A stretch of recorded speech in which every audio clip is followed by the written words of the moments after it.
Assalamualaikum warahmatullahi wabarakatuh. Alhamdulillah wassalatu wassalamu ala Rasulillah wa ala alihi wa sahbihi wa man tabi'ahu wa mawalah. Apa kabar jamaah semua? Sehat? Alhamdulillah. Tidak ada yang dapat membalas segala nikmat yang diberikan Allah dari mulai kedipan mata, detak jantung, bisikan telinga, lintasan hati, fikiran, kecuali lafaz Alhamdulillah. Makanya khatib naik mimbar mengucapkan Alhamdulillah. Kita pun sholat mengucapkan Alhamdulillah. Apapun yang terjadi, tak ada yang lain dapat kita ucapkan. Dan cara mensyukuri nikmat Allah itu pun Allah juga yang mengajarkan. Alhamdulillah. Makanya disebutkan dalam hadis, afdalul zikri la ilaha illallah wa afdalul du'a alhamdulillah. Kullu amrin zibalin. Setiap amal yang baik kalau tidak dimulai dengan bihamdillah, walam yubda bihamdillah, tidak dimulai dengan alhamdulillah, fahuwa aqta, amal itu putus, tidak bisa dibawa sebagai bekal menghadap Allah. Maka amal kita, majelis ilmu kita ini, kita tidak ingin menjadi amal yang sia-sia, kita mulai dengan alhamdulillahi rabbil alamin. Pemirsa di rumah, begitu juga dimanapun berada, mudah-mudahan kita senantiasa dalam ridha Allah. Amin ya rabbal alamin. Sebelum kita mulai ayat yang akan kita bahas, ada mungkin yang mengganjal di pikiran, supaya ketika kita mengkaji ayat-ayat ini dalam keadaan sudah tenang.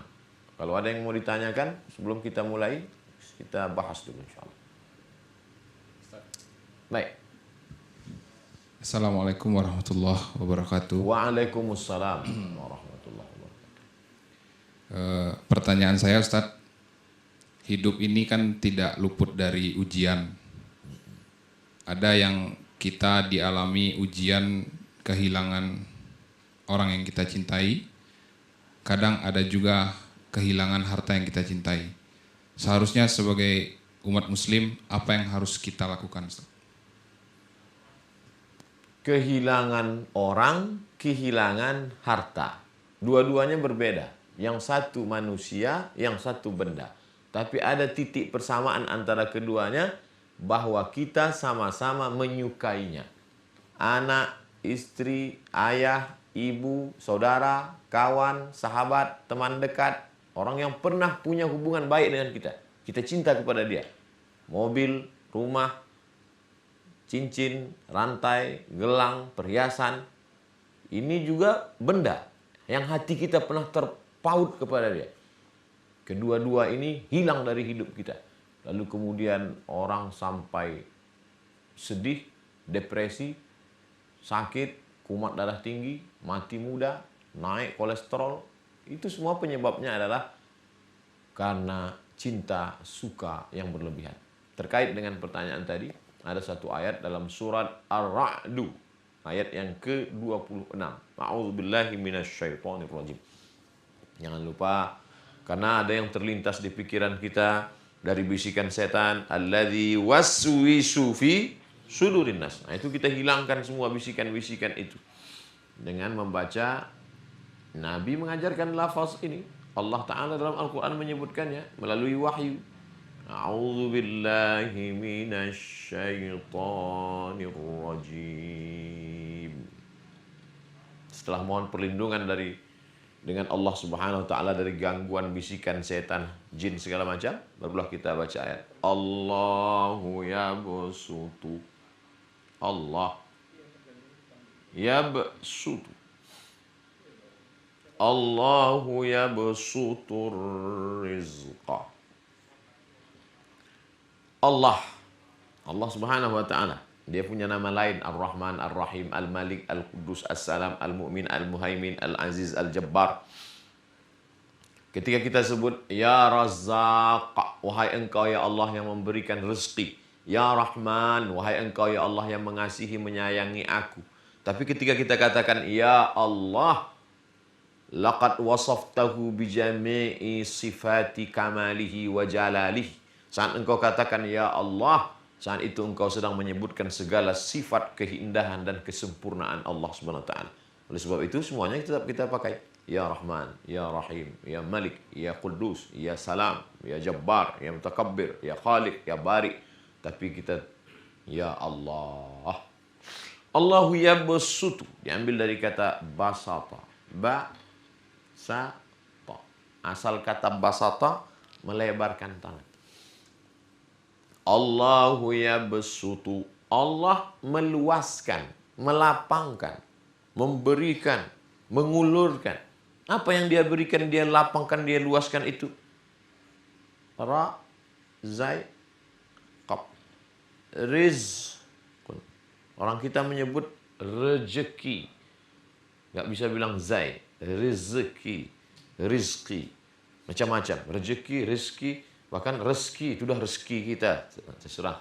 Tapi yang jelas kalau baca Quran betulkan makharijul hurufnya. Allahu yabsutur rizqa.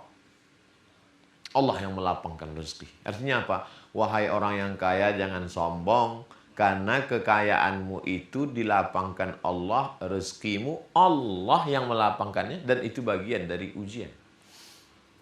Oh, jadi ternyata tadi kan dalam pertanyaan yang namanya ujian itu kalau kehilangan. Ternyata tidak.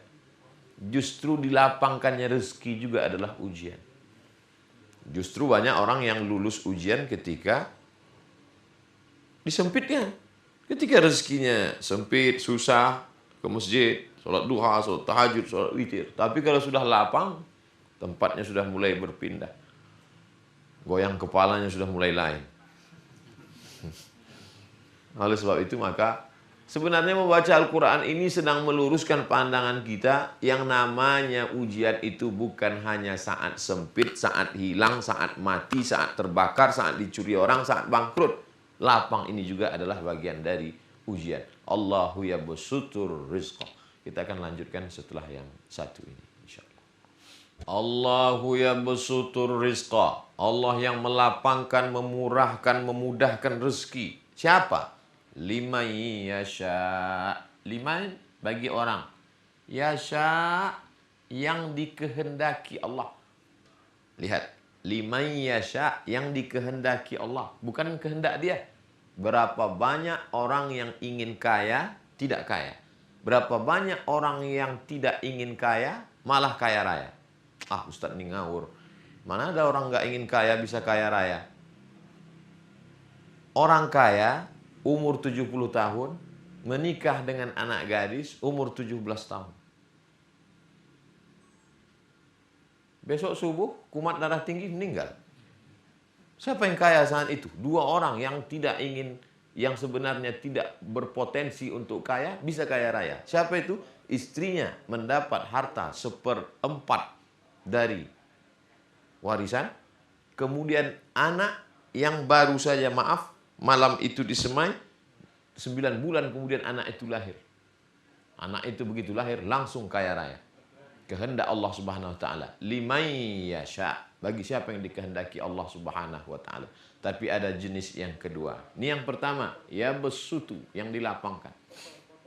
Jenis yang kedua, wa yaqdir. Wa yaqdir. Wa yaqdir, yang disempitkan. Mapping pemetaan diri dari ayat surat Ar-Ra'du ayat 26. Kira-kira kita ini masuk yang mana? Oh, saya ini masuk yang dilapangkan. Engkau sedang diuji, saudaraku. Saya ini masuk yang disempitkan. Engkau juga sedang diuji, saudaraku. Karena sebagian orang sekarang merasa kalau dia sedang susah, sedang bangkrut, sedang down, wah ini saya sedang diuji ini. Tapi begitu dia punya rezeki yang banyak, apa kata dia? Ah, ini saya sedang dapat nikmat ini. Inilah balasan Allah selama ini. Engkau juga sedang diuji.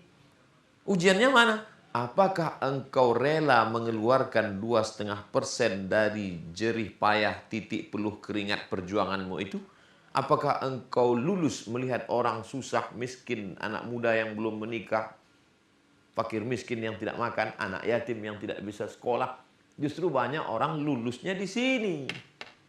Tapi begitu dilapangkan, muncul syuh, muncul bakhil, muncul pelit, muncul kikir. Maka sebenarnya kita sedang meluruskan pandangan, memperbaiki persepsi tentang nasib yang sedang kita alami saat ini. Nah, jamaah, kamu sedang berada di posisi yang mana? Saya ini nggak jelas Pak Ustadz, kadang-kadang di sini, kadang-kadang di sini. Dua-duanya ujian. Jangan sangka ini tidak ujian. Beginilah Allah Ta'ala menguji. Kalau kita lihat ayat ini justru yang selama ini kita lebih mengedepankan inilah ujian. Kurang inilah ujian. Susah inilah ujian. Bangkrut inilah ujian. Pensiun inilah ujian. Justru ketika sedang gaji banyak, SPPD keluar kota, gaji 13 tunjangan, disinilah ujian yang sebenarnya. Makanya ini diposisikan yang kedua. Mengapa Allah tidak mengatakan ada sebagian orang yang disempitkan Allah rezekinya? Tidak. Allah justru lebih bercerita duluan. Allahu yabsutur rizqa liman yasha' wa yaqdir. Karena disinilah banyak orang gagal, banyak orang yang tidak lulus.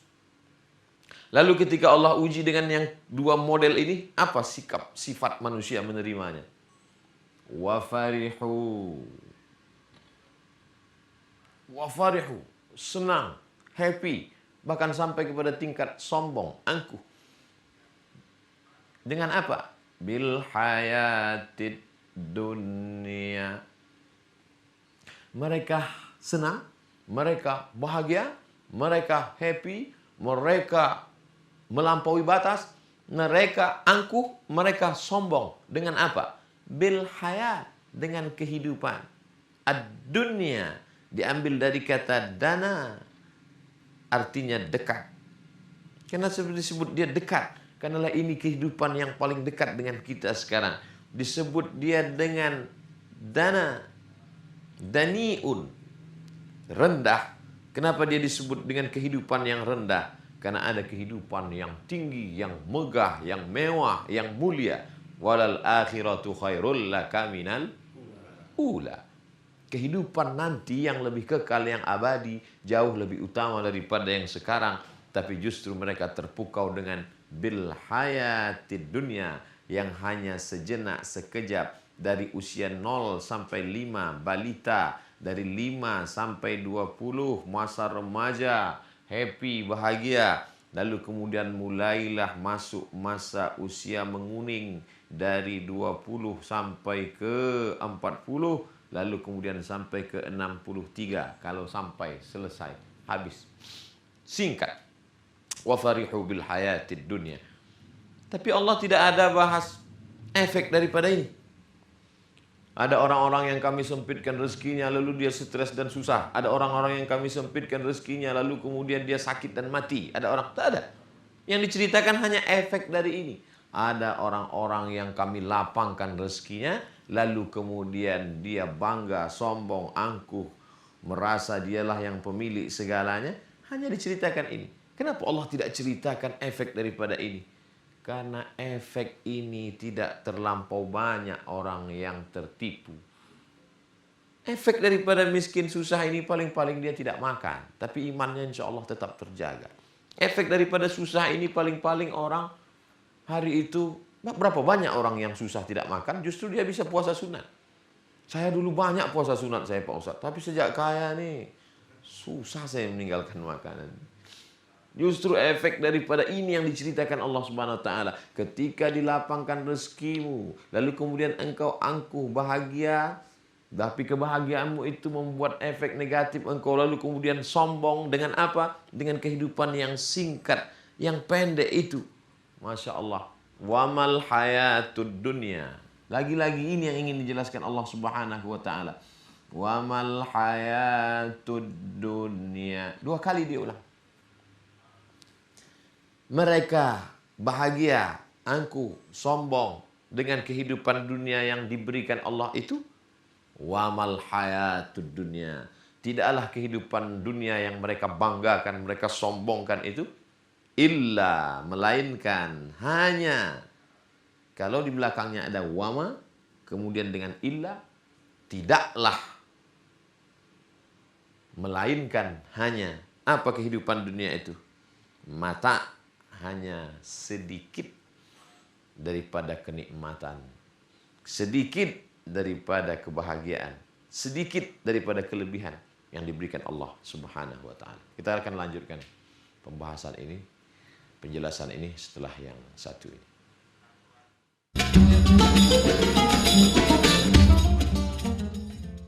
Ayat ini sedang memperbaiki cara pandang kita yang keliru tentang hidup. Alhamdulillah Pak Ustadz, kehidupan saya sekarang sudah mapan, nyaman, enak. Cuman satu yang saya bingung sekarang Pak Ustadz, apa? Gimana cara menghabiskan uang yang banyak ini Pak? Yang sedang kau alami itu sekarang hanyalah mata. Satu titik kecil kerdil dibandingkan samudera kekayaan, keindahan, kehidupan yang nanti akan dialami oleh orang-orang yang soleh. Minas siddiqin, orang-orang yang benar. Wassyuhada, orang-orang yang mati syahid. Wassalihin, orang-orang yang saleh. Di atas itu adalah para nabi dan rasul. Mudah-mudahan kita termasuk di dalamnya insya Allah. Membesarkan yang kecil, mengecilkan yang besar. Yang selama ini kau sangka besar, mewah, hebat, kaya, raya, itu sebenarnya hanya kecil. Dilapangkan rezekimu, engkau bahagia, senang sampai pada tingkat angkuh dan sombong dengan kehidupan dunia. Itu semua hanyalah yang kau sangka tadi besar, besar, besar, besar, besar, kecil. Yang selama ini kau anggap besar, saya ini paling susah Pak Ustadz, anak belum bisa daftar sekolah, suami pula sekarang sedang sakit, istri juga sekarang sedang susah, bayar rumah. Stop, jangan kau lanjutkan, aku tak tahan mendengarnya. Penderitaanmu itu belum ada apa-apanya, karena kesusahan diceritakan Allah dalam ayat ini hanya sekali. Kesusahan yang kau sangka susah, ribet, susah, payah, itu hanya sekali disebut Allah. Tapi kebahagiaan yang besar, rezeki yang melimpah, sampai membuat engkau bahagia, sampai merasa engkau tidak perlu butuh pada orang lain, itu semuanya hanyalah mata. Tak lain tak bukan hanya kenikmatan sesaat, bagian dari yang kecil saja. Betapa satu ayat dari surat Ar-Ra'd 26 sedang meluruskan cara pandang kita. Jangan sampai salah fikir. Sekarang banyak orang salah fikir menjalani hidup. Salah pikir, salah ngomong, salah bertindak, salah beramal, dan puncaknya adalah salah menyikapi hidup. Dan salah dalam kehidupan yang singkat ini akan berefek pada menerima akibat yang luar biasa dalam kehidupan yang berikutnya. Khalidina fiha abada, kekal selamanya dalam neraka jahanam. Gara-gara apa? Gara-gara salah menyikapi hidup. Surat Ar-Ra'd ayat 26 sedang mengajak kita men-setting ulang, memprogram ulang tentang cara kita menyikapi hidup. Sesungguhnya kesenangan, kebahagiaan yang kita terima selama ini adalah ujian. Luluskah kita dengan ujian ini? Insya Allah, dengan pertolongan Allah. Apa tanda orang lulus ujian? Dengan melimpahnya rezeki makin banyak sedekahnya.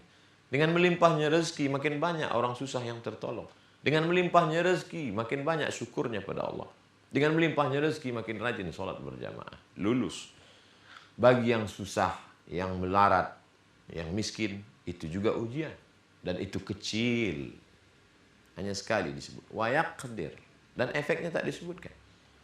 Karena paling-paling efeknya itu hanya sekedar lapar, hanya sekedar kedinginan, tapi tidak berefek nanti di akhirat.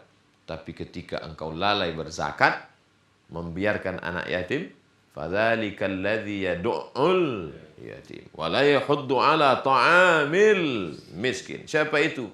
Itulah orang-orang yang yukadzibu biddin, mendustakan agama.